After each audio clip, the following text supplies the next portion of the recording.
ओडिशा के बालासोर में बहुत बड़ा ट्रेन हादसा हुआ है जिसमें अब तक 207 लोगों की मौत हो चुकी है। लगातार ये आंकड़ा बढ़ता जा रहा है और 900 से ज्यादा लोग घायल हैं। पिछले 20 साल का दुनिया में ये सबसे बड़ा रेल हादसा हुआ है। कल शाम 7 बजे के करीब बालासोर के करीब कोरोमंडल एक्सप्रेस पटरी से उतरी। उसके बाद दूसरी पटरी पर आ रही यशवंतपुर हावड़ा दुरंतो एक्सप्रेस ने कोरोमंडल को ऐसी टक्कर मारी कि उसकी कई बोगियों के परखच्चे उड़ गए। कोरोमंडल एक्सप्रेस की कई बोगियां इसके बाद पास के स्टेशन पर खड़ी मालगाड़ी से जा टकराई। हादसे के बाद रात भर से रेस्क्यू ऑपरेशन जारी है। ये तस्वीरें आप देख सकते हैं, कितना भयानक हादसा ये हुआ है। अब तक 200 से ज्यादा शव निकाले जा चुके हैं। अभी भी लगातार रेस्क्यू ऑपरेशन जारी है। और देखिए, ये सुबह की तस्वीरें आप देख सकते हैं। अब साफ तौर पर आपको दिखेगा किस तरह से ये तीनों गाड़ियां आपस में टकराई और कितना भयानक हादसा ये है। लगातार अभी भी रेस्क्यू ऑपरेशन जारी है। कोशिश की जा रही है कि जो भी लोग वहां पर अभी बचे हैं उनका रेस्क्यू किया जा सके, उनको तुरंत अस्पताल पहुंचाया जा चुके। अस्पतालों में शवों और घायलों का अंबार लगा हुआ है। मेरी सहयोगी मनोज्ञा वहां पर मौके पर ग्राउंड जीरो पर मौजूद है। मनोज्ञा, अभी तुरंत ताजा हालात, ताजा अपडेट क्या है?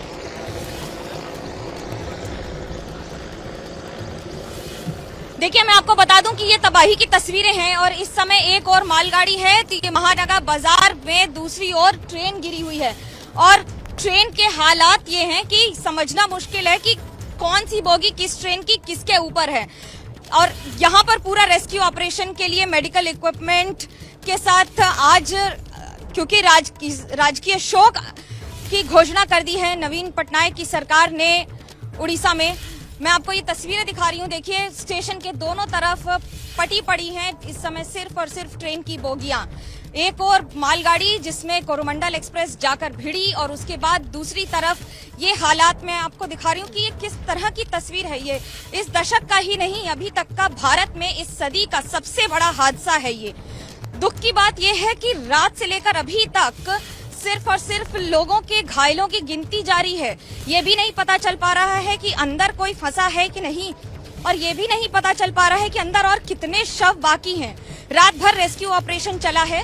रात भर के इस रेस्क्यू ऑपरेशन ने आपको ये तो इस बार जिस तरह से यहाँ की तस्वीर दिखाकर ये साफ कर दिया है कि अभी स्थिति आज सारे दिन, क्योंकि 8 साढ़े 8 के आसपास नवीन पटनायक उड़ीसा के मुख्यमंत्री आएंगे, उसके बाद 10:30 के आसपास ममता बनर्जी आएंगी। राजनीति एक और है, साथ में रेल मंत्री अश्विनी वैष्णव भी। चॉपर से बकायदा पूरा मुआयना किया जा रहा है ऊपर, और चॉपर से ये ध्यान रखा जा रहा है कि कितनी तबाही हुई है।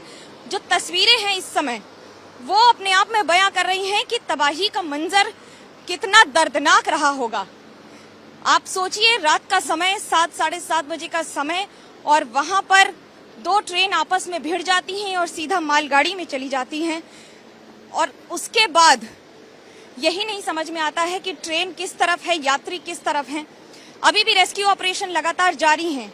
एनडीआरएफ की टीम्स काम कर रही हैं, ऑर्डरऑफ की टीम्स काम कर रही हैं, यानी कि ओडिशा की डिजास्टर रिलीफ फोर्सेस जो कि ट्रेंड हैं साइक्लोन मैनेजमेंट में, वो लगातार यहाँ पर जमीन पर काम करती दिख रही हैं।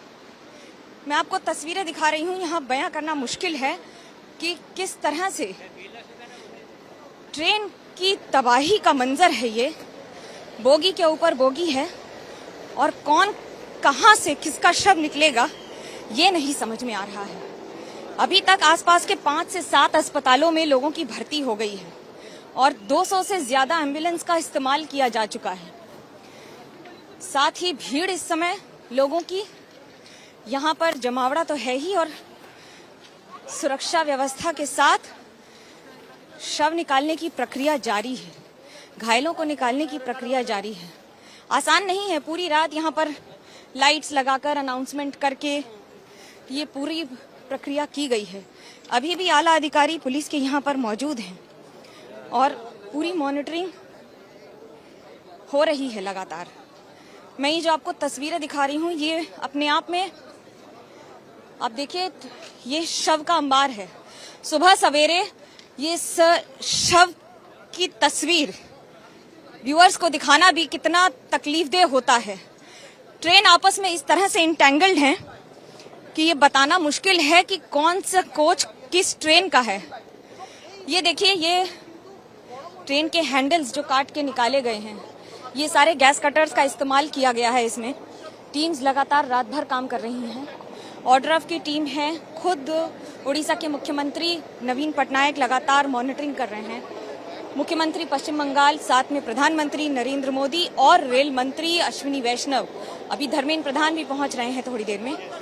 डेलीगेशंस भले ही बार बार आ रहे हों, लेकिन एक उल्टे पड़े कोच की ये तस्वीर सिर्फ ये बता रही है कि ये एक्सीडेंट कितना भयावह था और उसकी निशानी है ये शव। गिनती करना मुश्किल हो रहा है, ये शव एक के बाद एक निकाले जा रहे हैं। परिजन पहुंच रहे हैं यहाँ पर अपनों को देखने के लिए कि उनके परिजनों की, उनके परिचितों की स्थिति क्या है।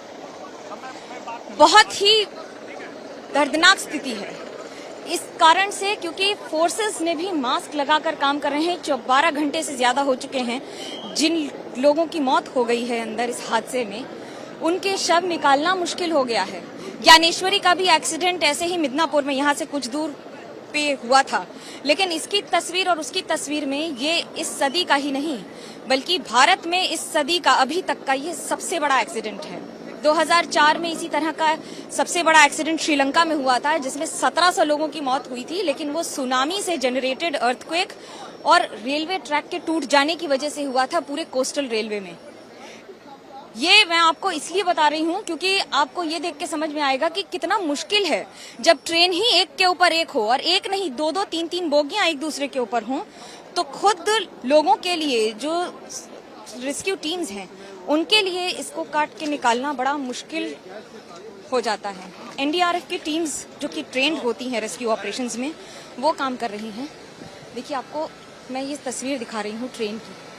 अब आप अंदाजा लगा सकते हैं कि जिस ट्रेन में आप सामान्य तौर पर प्लेटफॉर्म से चढ़ जाते हैं, वहां पर चढ़ने के लिए इस समय कितने इंस्ट्रूमेंट्स का इस्तेमाल करना पड़ रहा है। ये ट्रेन की एक साइड की बोगी है जो यहाँ आके पिलर से टकरा गई है, और एक तरफ दूसरा इंजन है। दोनों इस तरह आपस में फंसी हैं और इतनी तेज टक्कर हुई है। कोई भी ट्रेन इस रूट पर 100 किलोमीटर प्रति घंटे की रफ्तार से नहीं चलती है, और अगर दोनों तरफ से ट्रेन एक दूसरे के आमने सामने इस स्पीड से हो तो आप अंदाजा लगा सकती हैं कि तबाही कैसी होगी। एनडीआरएफ काम कर रही है लगातार। ये सारे इक्विपमेंट होते हैं, गैस कटर से लेकर स्पेशल जनरेटर्स, और इन सब का इस्तेमाल किया जाता है। खास तौर से इसका कारण यह है कि किसी तरह का फ्यूल अलग से नहीं जरूरत पड़े। ज्यादातर इन सब इलाकों में जब भी काम होता है तो कोई भी सप्लाई नहीं होती है, इलेक्ट्रिसिटी कनेक्शंस काट दिए जाते हैं, और ये ऊपर जितनी भी वायर्स हैं सबसे पहले उनको हटाया जाता है, जिससे किसी को भी करंट न लगे या किसी भी तरह की स्थिति न बिगड़े। अब आपको मैं ये जो ट्रेन की तस्वीर दिखा रही हूँ, ये कबाड़ जो दिख रहा है ना, ये ट्रेन है। दरअसल ये कल तक ट्रेन थी जिसमें यात्री चल रहे थे, और अभी जो स्थिति है वो कितनी भयावह है, कितनी दयनीय है, इसका अंदाजा आप इस बात से लगा सकते हैं कि कई सारे अधिकारी अभी वहां से अंदर से शव को निकालने का प्रयास कर रहे हैं। इतनी बुरी तरह टक्कर हुई है कि उसे निकालने के लिए भी, क्योंकि शव को भी निकालने के लिए उसे पूरे सम्मान के साथ निकाला जाएगा। ऐसा नहीं होता है कि उसे खींच लिया जाए और उसे साइड में रख दिया जाए। आप देखिए, मैं सिर्फ एक तरफ की तस्वीर दिखा रही हूँ, ऐसी ही उस तरफ तक यही हालत है। इसी तरह से ट्रेन के पहिए, ट्रेन की बोगी, ट्रेन का सामान, ट्रेन की पूरी बॉडी एक साथ इस तरह से निस्त नाबूद हो गई है। और ये एक और मालगाड़ी में जो ट्रेन घुसी है, ये मैं आपको उसकी तस्वीर दिखा रही हूँ, जहां पर आकर इंजन लड़ा है। डीरेल होके कोरोमंडल एक्सप्रेस पहले आई है, और उसके बाद सामने से दूसरी हावड़ा सुपरफास्ट एक्सप्रेस से टक्कर हुई है। दोनों ट्रेन एक दूसरे से अपोजिट डायरेक्शंस में चल रही थी, जिसकी वजह से इस टक्कर से कई गुना ज्यादा नुकसान हुआ है। और साथ में मालगाड़ी जिसकी गति अलग होती है, स्पीड वेलोसिटी का की बैटल का, या फिर कि एक इतनी बड़ी तबाही का ये बहुत ही जीता जागता उदाहरण है। आप सोच रहे होंगे कि मैं ऐसे संभल कर क्यों बोल रही हूँ, क्योंकि ये स्थिति ही ऐसी है कि बहुत ही संवेदनशील स्थिति है, और यहाँ पर बताना हमारे व्यूअर्स को, सुबह सुबह इस बात की जानकारी देना कि इस समय क्या स्थिति है। 207 लोगों की आधिकारिक पुष्टि हो चुकी है, मृत घोषित किया जा चुका है और वर्तमान में 900 से ज्यादा लोग घायल हैं और ये आंकड़े बढ़ेंगे क्योंकि हर कोच में सामान्य तौर पर 72 लोग होते हैं रिजर्व सीट। क्या मजबूरी है मेरी, बताइए। मैं अभी आपको बताती हूँ कि मैंने ओए होए होए होए नमकीन के चटकारे लेते हुए टकटकी मार के डिबेट शो को पॉज रिपीट कर करके देख रहे हैं जोगिंदर जी। इनकी तरह आप भी देखें अपनी फेवरेट डिबेट्स को रिपीट कर और डाउनलोड कीजिए एबीपी लाइव ऐप अपने स्मार्ट टीवी पर।